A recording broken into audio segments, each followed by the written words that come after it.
അശ്വതി ഒന്ന് വന്നേ.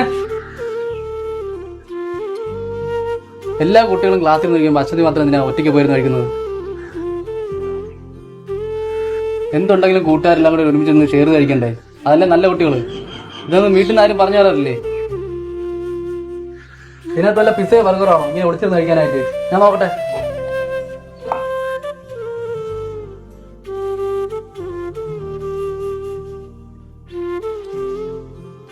നമുക്ക് എന്ത് കുറവും വിഷമം ഉണ്ടെങ്കിലും അത് ആരുടെ അടുത്തും പറയരുതെന്നാണ് അമ്മ എന്നെ പഠിപ്പിച്ചിട്ടുള്ളത്.